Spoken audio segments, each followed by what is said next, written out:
ఉంచి దేశం నివాసం ఉంచి వారికి సమృద్ధిగా ఉంచితేనంట వారు తినుము త్రాగుము సుఖించమని. మళ్ళా వారు పోత పోసిన విగ్రహాలకి పూజలు చేశారు.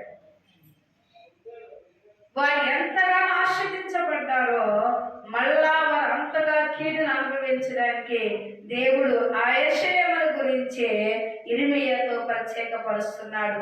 హల్లెలూయా, హల్లెలూయా. అందుకే ఇక్కడ అంటున్నాడు, వారిని గురించి తీర్పును ప్రకటిస్తాను కాబట్టి నీవు నడుము కట్టుకొని నిలవబడి నేను ఆజ్ఞాపించినంతయు వారికి ప్రకటన చేయము, భయపడము, లేదా నేను వారి ఎదురు నీకు భయము పుట్టిస్తాను. ఇప్పుడు నీకు భయపడుతుంది. నేను బాలుని కదా, నేనేంది చెప్తా అంటాకి లేదు.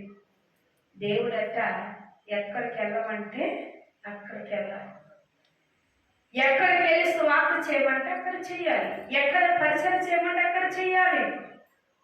నేను ఎక్కడ ఉంటానయ్యా అంటే యోనా పరిస్థితి లా ఉంటుంది.